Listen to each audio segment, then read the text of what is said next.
नमस्कार, सुदर्शन न्यूज में आपका स्वागत है। मैं हूं मुकेश कुमार और आप देख रहे हैं जवाब तो चाहिए। जवाब तो चाहिए में आज बात होगी विदेशी धरती पर भारत की छवि को खराब करने के प्रयास की।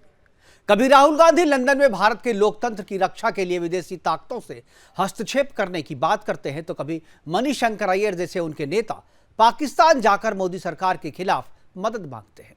अब वित्त मंत्री निर्मला सीतारमण से भी अमेरिका में टूल किट गैंग के पत्रकार ने सवाल पूछा है कि भारत के मुसलमान डरे हुए क्यों हैं। यदि आपको याद हो तो 2014 में मोदी की सरकार आने के बाद यानी कुछ दिन बाद ही आमिर खान ने भी अपनी बीवी के हवाले से भारत में मुसलमानों के डरे होने का नैरेटिव सेट करने की कोशिश की थी। विदेश में जो पत्रकार निर्मला सीतारमण से भारत के मुसलमानों के डरे होने की बात पूछ रहे हैं, क्या वो पाकिस्तान के मंत्रियों से या वहां के प्रधानमंत्री से कभी ये सवाल पूछ सकते हैं कि पाकिस्तान में अल्पसंख्यक हिंदू क्यों कम हो रहे हैं? वहां के अल्पसंख्यक हिंदू डरे हुए नहीं बल्कि मरे हुए हैं। उनको पूजा और पर्व त्योहार मनाने की इजाजत तो दूर, सामान्य मानवाधिकार भी उनके पास नहीं है। बंटवारे के बाद हिंदुस्तान में मुसलमानों की संख्या क्यों बढ़ती जा रही है और पाकिस्तान बांग्लादेश में अल्पसंख्यक हिंदुओं की संख्या क्यों घटते घटते समाप्त होने की कगार तक पहुंच चुकी है? भारत के मुसलमान डरे हुए हैं। मोदी के शासनकाल में मुसलमानों का शोषण हो रहा है और इस तरह के नैरेटिव को सेट कर वैश्विक पटल पर भारत की छवि को धूमिल तो किया ही जा रहा है, भारत के विश्वगुरु बनने की राह में भी रोड़ा अटकाने की कोशिश की जा रही है। साथ ही इस विक्टिम कार्ड के जरिए हिंदुस्तान में हिंदुओं के खिलाफ हो रही हिंसा पर भी पर्दा डालने की कोशिश की जा रही है। लफ्ज़ जिहाद, बाजार जिहाद और धर्मांतरण के टूल किट को लीगलाइज करने का प्रयास हो रहा है। आंकड़े बताते हैं कि यूपीए शासन की तुलना में मोदी के शासनकाल में मुसलमानों के लिए सबसे ज्यादा योजनाएं तैयार हुई, सबसे ज्यादा फंड दिए गए और मोदी के शासन में जो मुसलमान अच्छे नागरिक हैं वो सबसे ज्यादा सुरक्षित हुए हैं और उनकी तरक्की हो रही है, वो देश के विकास का हिस्सा बन रहे हैं। लेकिन अतीक अहमद जैसे अपराधियों के खिलाफ हो रही कार्रवाई को आधार बनाकर यदि कोई मुसलमानों को डरा हुआ बताए और अपराधी माफिया अतीक के खिलाफ चल रही कार्रवाई को मुसलमानों के खिलाफ कार्रवाई बताए तो यह एक एजेंडा राजनीति के अलावा कुछ भी नहीं। आज अपने प्रोग्राम में हम चर्चा करेंगे कि क्या भारत में मुसलमान सच में डरा हुआ है? यदि डरा हुआ है तो उसे डर किससे लग रहा है, डर क्यों लग रहा है और क्या डरे हुए मुसलमान का नैरेटिव सेट कर हिंदुस्तान को बदनाम करने की साजिश में विपक्ष भी शामिल है। करेंगे चर्चा और चर्चा के लिए हमारे साथ कुछ मेहमान हैं, उनसे आपका परिचय करवाएंगे। लेकिन पहले एक रिपोर्ट देखते हैं और आपको सुनाते हैं कि निर्मला सीतारमण से क्या पूछा था उस पत्रकार ने और उसका जवाब कितने अच्छे तरीके से निर्मला सीतारमण जी ने दिया। उसको सुनते हैं, पूरी रिपोर्ट देखते हैं, उसके बाद मेहमानों से परिचय और फिर चर्चा की शुरुआत। भारत में दुनिया की दूसरी सबसे बड़ी मुसलमान आबादी बसती है और ये आबादी बढ़ रही है। अगर उनकी जिंदगी मुश्किल है या फिर स्टेट की मदद से मुश्किल बनाई जा रही है, जैसा कि ज्यादातर लेखों में लिखा होता है, तो ऐसा कैसे संभव था कि भारत में मुसलमानों की आबादी साल 1947 की तुलना में बढ़ रही होती? मैं एक देश का नाम लेना चाहती हूँ ताकि अंतर को और स्पष्ट किया जा सके। भारत का विभाजन हुआ और पाकिस्तान बना।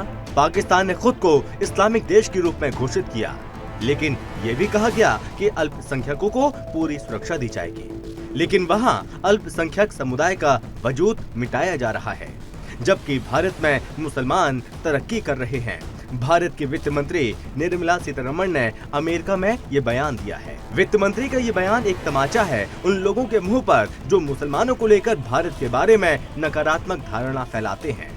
देश और विदेश में एक ऐसा इकोसिस्टम काम कर रहा है। ये इकोसिस्टम भारत की वर्तमान सरकार को, मोदी सरकार को मुस्लिम विरोधी साबित करने का प्रयास करता रहता है, जबकि वास्तविकता ये है कि मोदी सरकार ने तथाकथित अल्पसंख्यकों के लिए, मुस्लिम समाज के लिए जितनी योजनाएं चलाई हैं, उतनी योजनाएं उन सरकारों में भी नहीं चलाई गईं, जिन्हें मुस्लिम हितैषी कहा जाता है। वहीं देश में सांप्रदायिक हिंसा को लेकर मनमोहन सरकार और मोदी सरकार की तुलना करें। आंकड़े बताते हैं कि मोदी सरकार में दंगे कम हुए। अगर शाहीन बाग और सीएए दंगों को छोड़ दें, जिन्हें एक इकोसिस्टम के तहत अंजाम दिया गया था, तो मोदी सरकार का कार्यकाल मनमोहन सरकार के मुकाबले काफी शांतिपूर्ण रहा है। मेहमानों से आपका परिचय करवा दूं एक बार फिर से। सूर्या मैथिल जी हैं हमारे साथ बीजेपी के प्रवक्ता के तौर पे। इसके अलावा एडवोकेट जावेद अंसारी हैं प्रवक्ता कांग्रेस और प्रोफेसर भुवन भास्कर जोशी है, प्रवक्ता समाजवादी पार्टी की तरफ से, और हाजी नाजिम खान है मुस्लिम स्कॉलर के तौर पे। सभी मेहमानों का स्वागत है और चर्चा की शुरुआत मैं हाजी नाजिम खान से करना चाहूँगा, क्योंकि बात मुसलमान की हो रही है, बात मुसलमानों के डरे हुए की हो रही है, और बात ये हो रही है कि भारत में मुसलमान डरा हुआ है। और ये बात कहां से आ रही है? ये भारत के बाहर, सीमा के बाहर से आ रही है। लोग ये नैरेटिव सेट करने की कोशिश कर रहे हैं कि भारत में मुसलमान डरा हुआ है। हाजी नाजिम साहब, मैं आपसे पूछ रहा हूं, क्या आप डरे हुए हैं? नाजिम साहब की आवाज दीजिए, आवाज सुनाई नहीं दे रही है।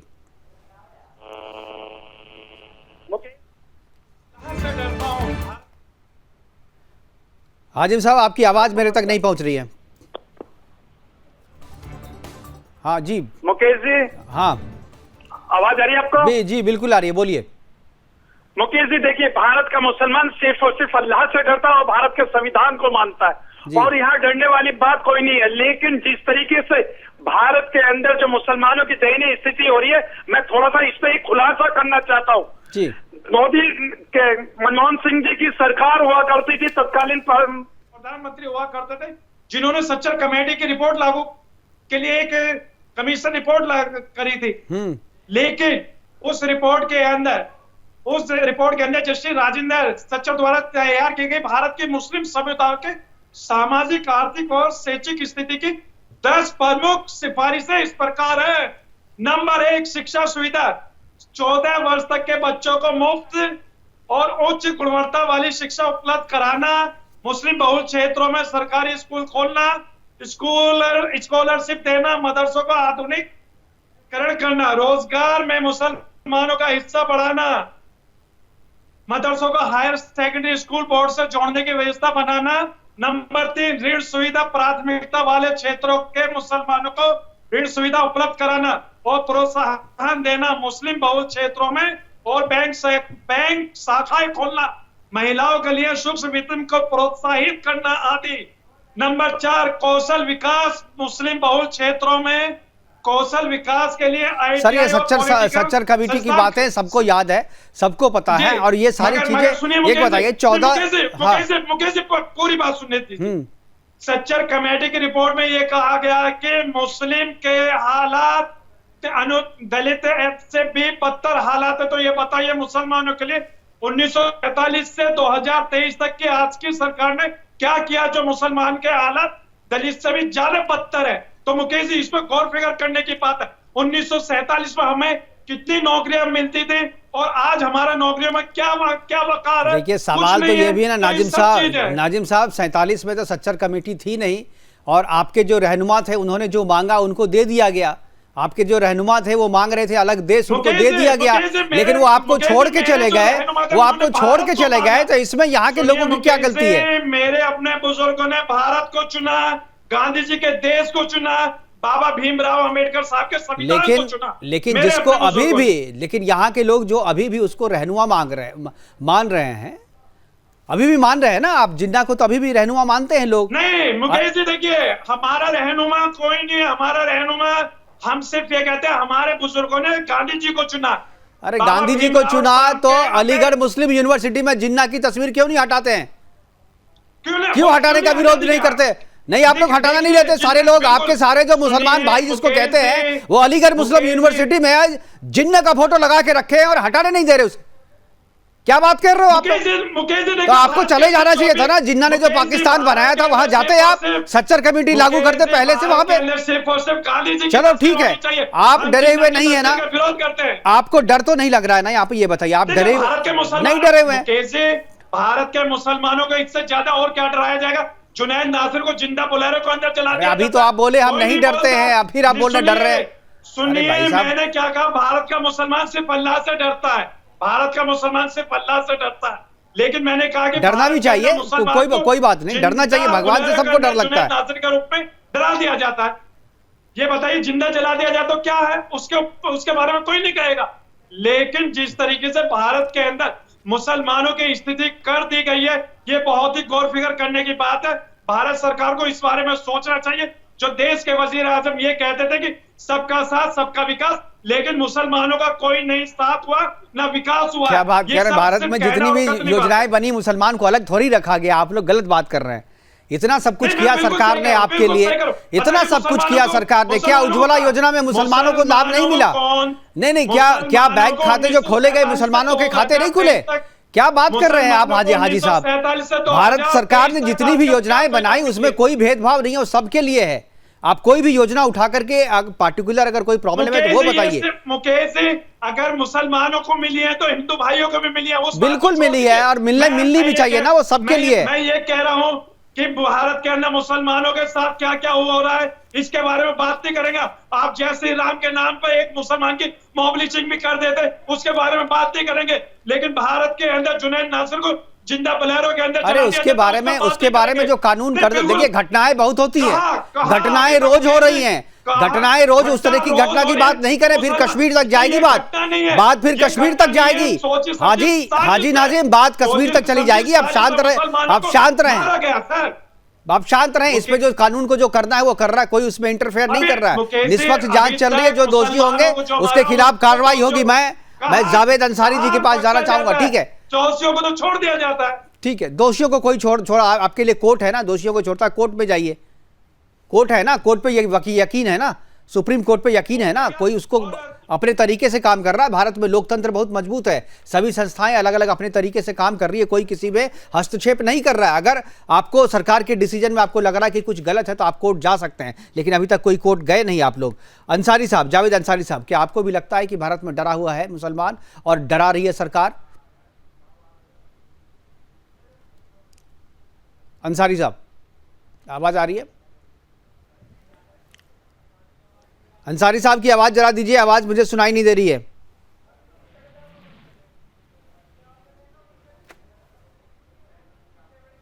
चलिए, जावेद अंसारी जी की आवाज मुझे, तब तक मैं सूर्या मैथिल जी के पास जा रहा हूँ। सूर्या जी, क्या आवाज मिल रही है आपको? सूर्या मैथिल जी, क्या आपको आवाज मिल रही है मेरी?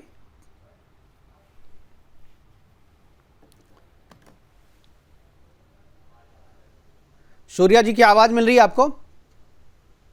हाँ, मुझे मिल रही है सर आपकी आवाज। बिल्कुल। ये जिस तरीके से हाजी साहब कह रहे हैं कि भारत में मुसलमान डरा हुआ है और मोदी सरकार डरा रही है, और जो यहाँ पर भारत में मुसलमानों के खिलाफ साजिश हो रही है, योजनाओं में मुसलमानों को लाभ नहीं दिया जा रहा, इस तरीके की बातें हैं, क्या जवाब है आपका? धन्यवाद मुकेश जी। पहले तो आपको, आपके सभी दर्शकों और पूरे देश को भारत माता की जय, वंदे मातरम। और सुदर्शन न्यूज को पहले तो मैं साधुवाद देना चाहता हूं कि जिस प्रकार से जिन कॉर्पोरेट के अंदर जो अवैध जाने हो रही थी उसकी न्यूज आपने चलाई, सरकार के जो है नजर में आप लाए उस कॉर्पोरेट को, और अब उत्तराखंड के अंदर बहुत जल्दी संज्ञान लेकर कार्रवाई करें जी। और अभी मैं हाजी नाजिम भाई को मेरे सुन रहा था, कह रहे थे मुसलमान डरता नहीं है किसी से भी, डरता है केवल अल्लाह से। अच्छी बात है, भगवान से सबको डरना चाहिए। और ये कह रहे थे कि हमारे बुजुर्गों ने जो है ना बाई चॉइस हिंदुस्तान को चुना है। तो मेरे आदरणीय भाई हाजी नाजिम, तो क्यों नहीं भारत के संविधान में विश्वास करते हो? क्या कारण है कि देश की राष्ट्रगान का अपमान करते हो, देश के राष्ट्रगीत को नहीं गाते हो, वंदे मातरम का जयकारा नहीं लगाते हो? चलो जाने देते हो उस चीज को भी, क्योंकि आपके धर्म में हो सकता है कि उस चीज को बोलने की मनाही हो। एक तरफ तो आप कहेंगे कि हम भारत का संविधान मानेंगे, सुविधाएं चाहिए सारी, लेकिन देश का सम्मान नहीं करेंगे। लेकिन मैं आ जाता हूं कि आखिर मुसलमानों को क्या क्या दिया है नरेंद्र मोदी जी की सरकार ने। 2014 से पहले जो अल्पसंख्यक मंत्रालय था, केवल वो सफेद हाथी था, कुछ एक जो हिस्सा था क्रीमी लेयर का, वही सिर्फ फायदा उठाते थे। पहली बार ऐसा हुआ कि 3000 करोड़ का बजट देती थी मनमोहन सरकार और वो बजट खा दिया जाता था। ऐसे ही भारतीय जनता पार्टी की सरकार आई, उन्होंने 5000 करोड़ का बजट कर दिया अल्पसंख्यक मंत्रालय का, और लगातार पासमानदा मुसलमानों के लिए काम कर रहे हैं। अब मैं गिना देता हूं एक योजना को। प्रधानमंत्री मुद्रा योजना में 36% से ज्यादा मेरे मुस्लिम भाई लाभान्वित हुए हैं। प्रधानमंत्री आवास योजना में 32% से ज्यादा मेरे मुस्लिम भाई लाभान्वित हुए हैं। उज्ज्वला योजना के अंदर 38% से ज्यादा मेरे मुसलमान भाई लाभान्वित हुए हैं। उसके अलावा प्रधानमंत्री आयुष्मान योजना का डेटा दे रहा हूं मैं। 34% से ज्यादा मेरे मुस्लिम भाइयों ने इलाज कराया है। और परेशानी कहाँ है मुकेश जी, मैं उस पर आ जाता हूं। अब 2014 से पहले इनको कांग्रेस ने खूब मूर्ख बनाया, इनको वोट बैंक की तरह प्रयोग किया और दिखाते थे देखो जी भाजपा आएगी तो आपका ये कर देगी वो कर देगी, और इनको अवैध रूप से सहयोग करते थे, जिसके कारण लगातार इस देश में दंगे हुए। 2014 के बाद परेशानी सिर्फ इतनी है कि दंगे बंद हो गए, इफ्तारियां बंद हो गई सरकारी खर्चे पे, हज सब्सिडी बंद हो गई, जहां मर्जी मजार लगा के बैठ जाते थे वो बंद हो गया, अवैध कब्जा बंद हो गया, और आपराधिक गतिविधियों में जो अपराधी इन्वॉल्व था उससे कार्रवाई होने लग गई। आप मुख्तार अंसारी ले लीजिए, अतीक अहमद ले लीजिए, ये यदि मुसलमान है तो मुसलमान को डरना चाहिए। और यदि अंबेडकर जी के संविधान में विश्वास करने वाले डॉक्टर कलाम, शहीद बिस्मिल्लाह खान और शहीद हनीफुद्दीन और ब्रिगेडियर उस्मान जैसा मुसलमान है तो उसे डरने की आवश्यकता नहीं है। बिल्कुल, ये मुसलमान डरा हुआ है या मुसलमान से हिंदुस्तान डरा हुआ है, ये दोनों चीज़ें हैं। इस पे मैं चर्चा, मेरे पास जावेद अंसारी जी अगर जुड़ गए हैं। जावेद जी, आवाज़ मिल रही है आपको? अच्छा, भुवन भास्कर जोशी जी हमारे साथ है, समाजवादी पार्टी के प्रवक्ता है। भुवन जी, क्या आपको भी लगता है कि भारत में मुसलमान डरा हुआ है या मुसलमानों से भारत डरा हुआ है? क्योंकि बंगाल में जिस तरीके की घटनाएं हुई पिछले दिनों, राजस्थान में उसी तरह की घटनाएं, अभी छत्तीसगढ़ से उसी तरह की घटनाएं, फिर दिल्ली में इतनी सारी घटनाएं हुई, क्या आपको लगता है कि जहां भी मुसलमानों की संख्या ज़्यादा है वहां पर मुसलमानों से लोग डरे हुए हैं, ना कि मुसलमान डरा हुआ है यहाँ पे? भास्कर जी, हमारा मानना है कि जो मुसलमान है वो देशभक्त है।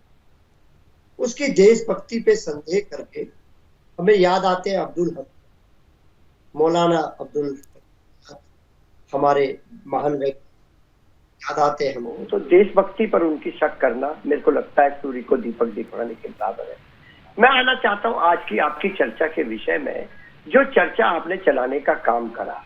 लेकिन जब जब हम देखते हैं कि जो प्रदेश सरकार, खासतौर पे मैं उत्तर प्रदेश में रहता हूं, उत्तर प्रदेश में जब चुनाव होते हैं 2022 में, तो हम पाते हैं कि वहां पर 403 विधानसभा में एक भी व्यक्ति मुसलमान को टिकट नहीं दिया जाता। तो हमें समझ में आता है कि जिसकी क्या जितनी उसकी उतनी भागीदारी, उस नियम को भारतीय जनता पार्टी के लोग फॉलो नहीं कर रहे। एक भी व्यक्ति को, मुसलमान को योग्य नहीं पाते कि उसको विधानसभा में टिकट दिया जाए। ये प्रश्न चिन्ह लगाता है कि भारतीय जनता पार्टी का मुस्लिमों के प्रति क्या रवैया है। और जब से इनकी सरकार 6 वर्षों से चल रही है तो हम वहां पर देख पा रहे हैं किस प्रकार एक धर्म विशेष और जाति विशेष के साथ किस प्रकार भेदभाव हो रहा है। बुलडोजर की जो कार्रवाई होती है वो सबसे अग्रणी उनके ऊपर होती है, टारगेट करके होती है। और एक अभी आपने विषय चलाने का काम सबसे पहले तो विकास दुबे पे बुलडोजर चलाया गया था, तो आप उसकी बात नहीं कर रहे हैं। अतीक अहमद को लेकर के आप लोग इतना ज्यादा सेंसिटिव है, इतना ज्यादा ऐसा लगता है कि भावनात्मक तौर पे जुड़े हुए। आपके घर पे बुलडोजर चल रहा है। अरे अतीक अहमद अपराधी है और अपराधी के खिलाफ अगर कार्रवाई हो रही है, कानून सम्मत कार्रवाई हो रही है, तो उसको लेकर के इतना हाय हल्ला क्यों मचा रहे हैं आप लोग? अतीक अहमद के घर पे अगर बुलडोजर चलता है तो क्या दिक्कत है इसमें? देखिए, अतीक अहमद के ऊपर घर पे चला दो, अतीक अहमद पे चला दो, ये मेरा विषय नहीं है। ये मेरा विषय है ही नहीं। ये विषय आप मुझ पे थोपने की कोशिश कर रहे हैं। मैं इस तरह का प्रवक्ता नहीं हूं कि मैं आपके विषय के अनुसार बोलूंगा। मुझे अपनी जो बात है, पार्टी का जो स्टैंड है, वो आपको क्लियर करने की कोशिश करता हूँ।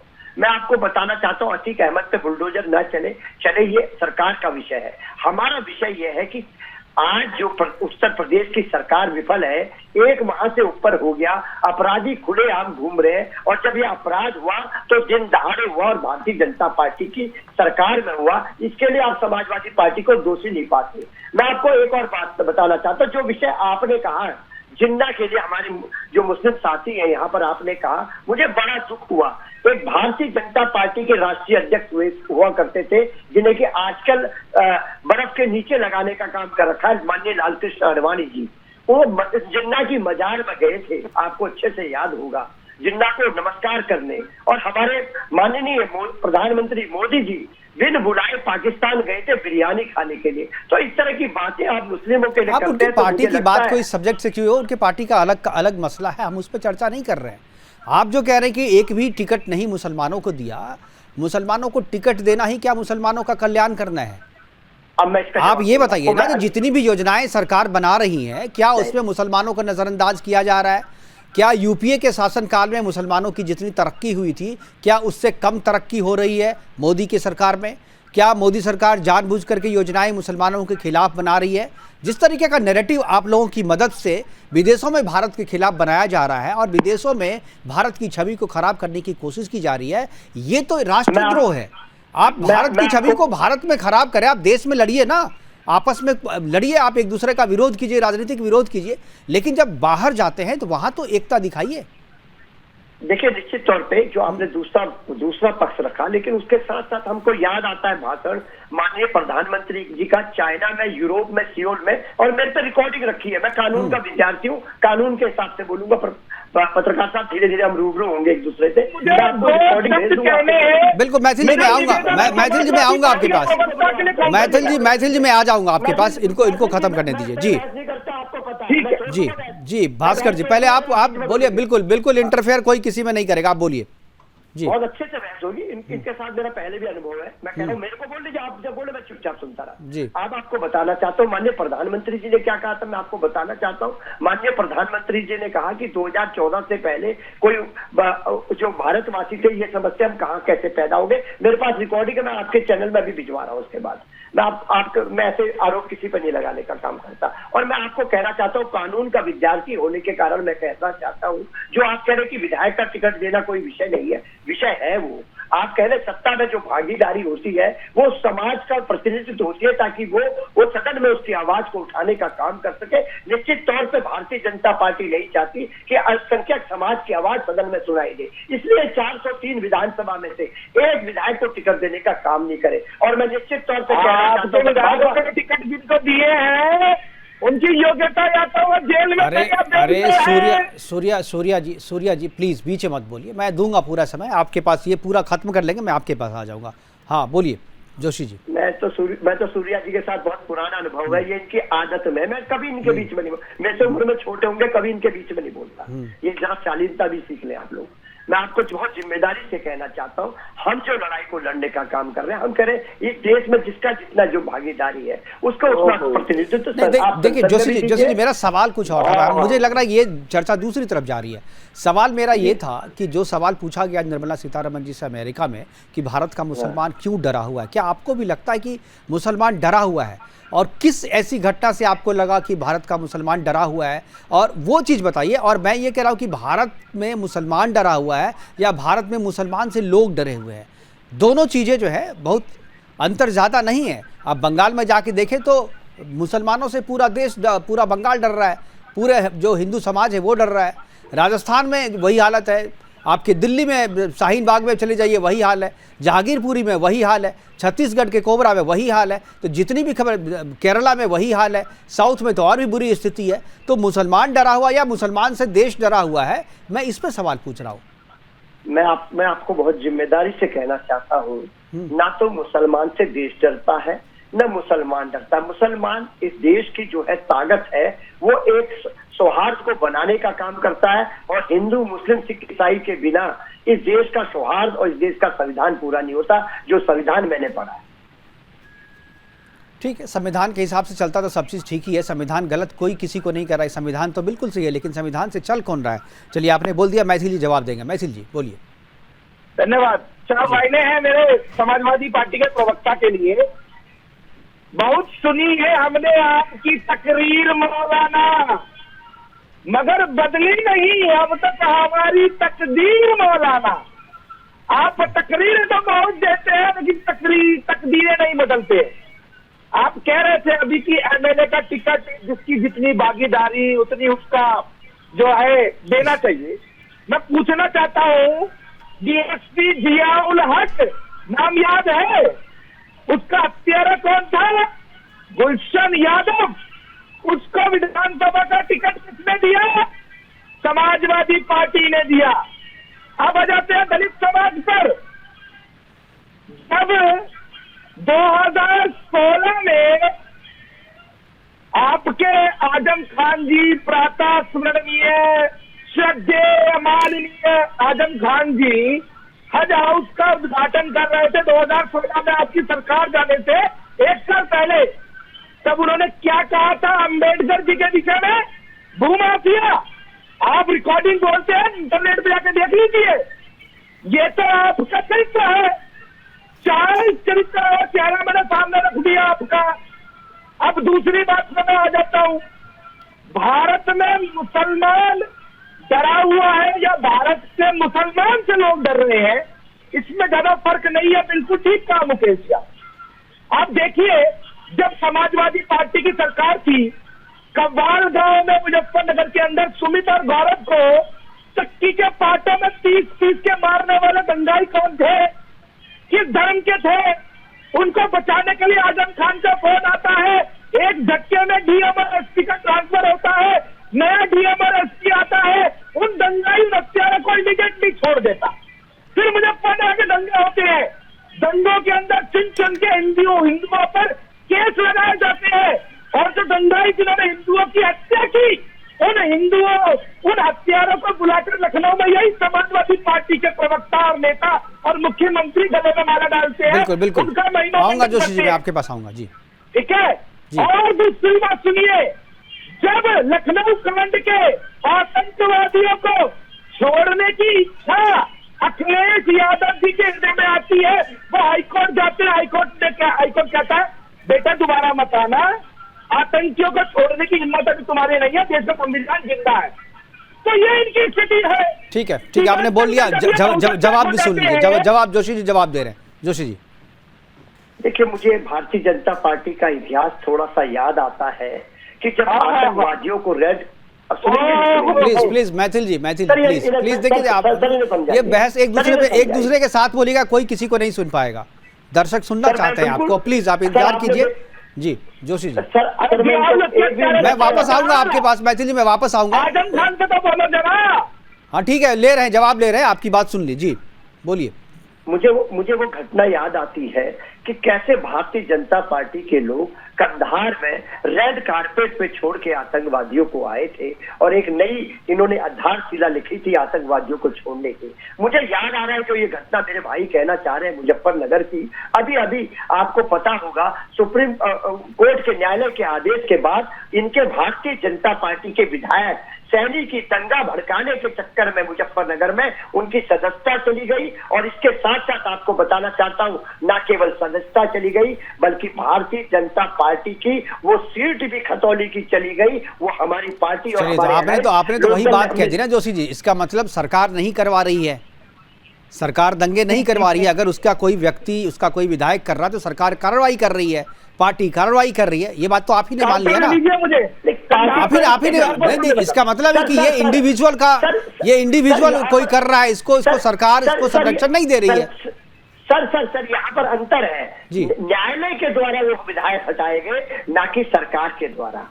आप यहाँ पर अंतर है ना सर। न्यायालय में लोग गए और न्यायालय में जस्टिफाई हो पाया, सरकार का कुछ नहीं। यहाँ तो मैं कह रहा हूँ कि आप नुपुर शर्मा का उदाहरण लें, आप नवीन जिंदल का उदाहरण लें, आप राजा जी का उदाहरण लें, हैदराबाद का। जितने भी लोग हैं ये डरे हुए हैं। किससे डरे हुए हैं? इनके खिलाफ कार्रवाई हो जाती है। क्यों? क्योंकि इन्होंने मुसलमानों के खिलाफ कभी कुछ बोला था, लेकिन जिन्होंने इनके खिलाफ बोला था उनके खिलाफ कुछ नहीं होता। जी बोलिए। देखिए मुकेश जी, एक बात और मेरी रह गई थी, डरने और डराने वाली। आप देखिए, मैं एक इंसिडेंट बता रहा हूँ आपको। तमिलनाडु का पेरम्बदूर जिला और कोलार गांव, ये अभी कह रहे थे ना मेरे भाई जो ये है, इससे पहले मुस्लिम जो भी स्कॉलर है, वो कहते हैं ना हम संविधान में मानते हैं, हम सबसे भाईचारे की बात करते हैं। पेरम्बदूर जिला का कोलार गांव, वहां पर आबादी अल्पसंख्यक डरे हुए समुदाय की हो गई 70%। तो वहां पर मंदिरों की घंटियों में रोक लगा दी गई, मंदिरों में पूजा नहीं होगी। वहां की डीएमके सरकार ने इस चीज को स्वीकार कर लिया, भैया वहां पर अब अल्पसंख्यक बहुसंख्यक हो गया है, उसकी जो भावनाएं हाथ मत होने दो। फिर वहां का हिंदू समाज गया मद्रास हाईकोर्ट, वहां पर हाईकोर्ट ने कहा कि कि सबका साथ, सबका विकास, सबका विजय, सबका प्रयास, ये देश सबका है, समानता का है, सबको अपनी पूजा पाठ का जो है बिल्कुल बिल्कुल यही सवाल है। मैं यही सवाल पूछ रहा था हाजी साहब। मैं वापस आऊंगा कि जहां पर आप जो तथाकथित अल्पसंख्यक मुसलमान हैं, जहां पे बिल्कुल मैसेज जी, मैं आपकी बात मुझे लगा हाजी साहब सुन रहे हैं। हाजी नाजिम, आपने सुना जो मैसेज जी ने कहा, जवाब देना चाहेंगे? देखिए, मैं मुकेश जी, सबसे पहले तो मैं सूर्य प्रकाश मैथिल जी से ये कहना चाहूंगा कि आप भाजपा के प्रवक्ता के रूप में हैं, और मैं आपसे ये कहना चाहता हूं कि आपके माध्यम से हमारे देश के वजीर आजम को ये बात जानी चाहिए। सबसे पहले अगर आप मुसलमान हित के बारे में बात करते हैं तो सच्चर कमेटी की जो रिपोर्ट है, नहीं, मुसलमान हित की बात मैं नहीं करता। मैं मुसलमान हित की बात नहीं कर रहा हूं, मैं देश हित की बात कर रहा हूं, समाज के हित की बात कर रहा हूं, किसी धर्म विशेष के हित की बात नहीं करता। भारत में अगर मुसलमान हित की बात होगी तभी देश। नहीं, मैं किसी धर्म विशेष के हित की बात नहीं करने के लिए बैठा हूं यहाँ पे। मैं पूछना चाहता हूं इनसे, बताइए भारत के अंदर मुसलमान कहाँ सुरक्षित है, ये बताइए। भारत, अरे आप सुरक्षित नहीं है तो यहाँ इतनी देर से बैठे हुए हैं, रोज बिठाता हूँ आपको, जो मन होता है वो आप बोलते हैं। आपको कोई कुछ कहता है क्या? आप बताइए ना, मैंने आपको क्या प्रोग्राम के बाद या प्रोग्राम के पहले कुछ बोला आपको? आप क्या क्या नहीं बोलते यहाँ पे, लेकिन मैंने आपको बोलने दिया। सब जगह जाकर के बोलते हैं, यही एक उदाहरण है जो आप सुरक्षित है यहाँ पे। संविधान के तहत बोलता हूँ मैं, संविधान से अलग नहीं बोलता। तो वही बात तो मैं भी कर रहा हूँ, संविधान के तहत बोलोगे, रहोगे तो रहो, संविधान के खिलाफ जाओगे तो बाहर फेंक दिए जाओगे, यही बात कह रहा हूँ। भारत का मुसलमान हमेशा बिल्कुल ठीक है। हमारे पास समय की कमी है, हमारे पास समय की कमी है। जितने मेहमान हमारे साथ जुड़े सभी का बहुत बहुत धन्यवाद। आप जुड़े और अपनी बातें हमारे साथ रखी। सूर्या मैथिल जी आपका, और भुवन भास्कर जोशी जी आपका, और हाजी नाजिम खान आपका बहुत बहुत धन्यवाद। लेकिन जो नैरेटिव सेट करने की कोशिश की जा रही है भारत के बाहर से, जिस तरीके से भारत की छवि खराब करके भारत को विश्वगुरु बनने की राह में रोड़ा अटकाने की कोशिश की जा रही है, और फिर से मुसलमान डरा हुआ का नैरेटिव सेट करने की कोशिश की जा रही है, ये कोशिश जो है भारत की छवि को केवल खराब करने के लिए नहीं है, बल्कि भारत के भीतर में मुसलमान से जो देश डरा हुआ है उस छवि पर भी पर्दा डालने की कोशिश है। और इस कोशिश को पहचानना होगा और जानना होगा कि जहां भी मुसलमानों की संख्या बढ़ी है वहां पर आसपास के लोग जो हैं वो मुसलमानों से डरते हैं, ना कि मुसलमान किसी से डरता है। इसलिए इस नैरेटिव को पहचानिए और अपने आसपास जो लोग हैं जो अपने आप को कहते हैं कि हमें आपसे डर लगता है, उससे बच के रहिए कि दरअसल आपको उनसे डरना चाहिए। फिलहाल अभी के लिए इतना ही, दीजिए इजाजत, नमस्कार।